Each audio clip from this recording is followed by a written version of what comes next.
Yo, welcome back to Herbistry420. I'm your host, 40. Today we're going to make infused peanut butter cookies, baby. What? I really like them, huh? In fact, we were going to make infused peanut butter chocolate chip cookies, but the thing is, I had a chocolate bar. Last night I got blasted. I currently do not have a chocolate bar.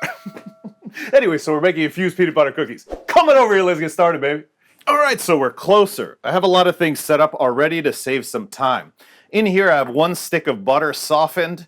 That 1 stick of butter is 115 grams. We have 3/4 of a cup of brown sugar, 1/4 cup of white sugar. In this bowl right here, I have 1.5 cups of flour, or 190 grams.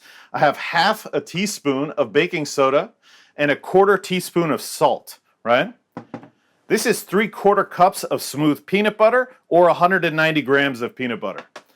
I've got 1 large egg right here, and I've got some vanilla, right? For the vanilla, we're going to take 1 teaspoon of vanilla, and for the egg, we're going to use the full egg. This right here is tincture sludge, right? This is how we're going to infuse. This is 12 grams of tincture sludge that's been totally dry. So this is a powder. In fact, I brought one in here with my hand, and I went like this to break it all up to make sure there's no clumps, etc., right? So the first thing that we're going to do is cream the sugar and butter together. Let's do that. Sweet. Looking good already. We're going to crack the egg, put the egg in. We're going to take 1 teaspoon of vanilla. Let's go ahead and dump the peanut butter in here as well. Now, I was going to tell you the different ways we could infuse this. In the past, I've used infused peanut butter for this dish. I did not use infused peanut butter this time. In the past, I've used infused butter for this, can of butter. But again, this time we are going to use tincture sludge. Now, could you use tincture sludge with infused peanut butter, with infused butter? Of course you could. If you really want to go crazy, that is an option. Let's go ahead and get this going. All right, it's looking good. Let's go ahead and we are going to dump some of this flour a little bit at a time. Also the tincture sludge, right? So let's go ahead and put some of that in there. Let's go ahead and put some of this flour in here. I sifted the flour, by the way. I usually don't do that because I'm lazy, and I'm not really lazy. I'm just lazy for things I feel like, do I really need to do it? But this time I sifted it thinking maybe it will make a better cookie, huh? All right, looking good. Let's add some more sludge. Some more flour. By the way, the reason I'm putting my hand in front of the camera is not to block your view. It's because some of this flour kicks up, so this stops it from going everywhere, or at least that's what the intention is. All right, let's put the remaining stuff in here. There's all the tincture sludge. Now, could you use sludge from can of butter, can of oil? Absolutely. In fact, if you're using infused butter and you use tincture sludge from butter, that's even better.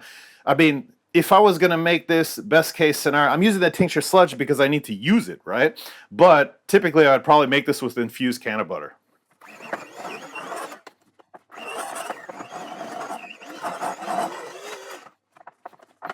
All right.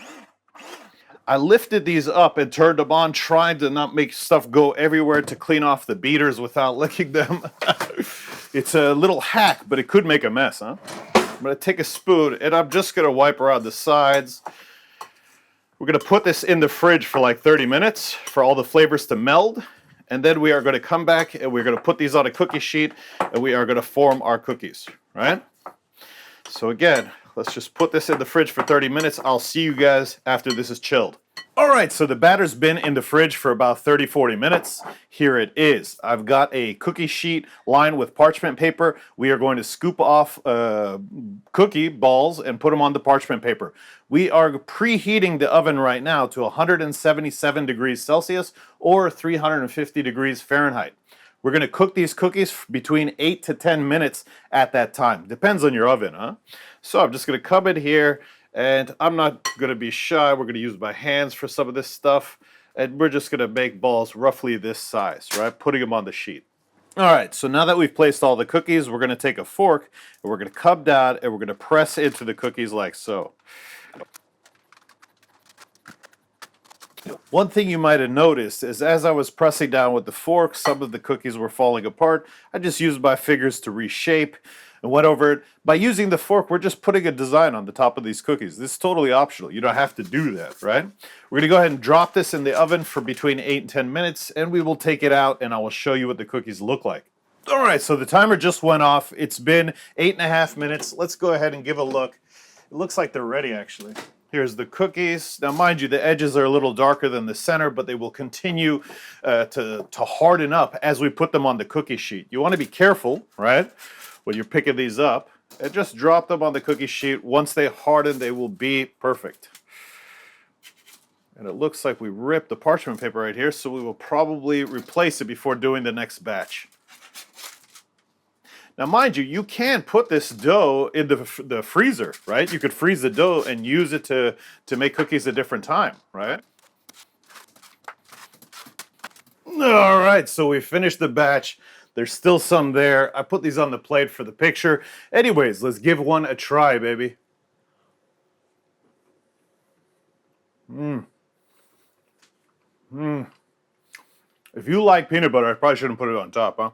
I mean, they'll probably all be for me anyway, but if you like peanut butter, these are great.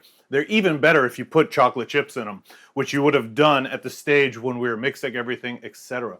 Anyways, guys, you can infuse these however you want. You don't have to use pulp. You do not taste any cannabis using pulp in these, right? They smell a little bit like cannabis as they were cooking, but the reality is you don't taste anything. You just taste the peanut butter cookie, right? You could infuse these with canned butter or infused peanut butter, which I did in a previous video. But this is super easy and it helps use whatever remaining sludge you have left.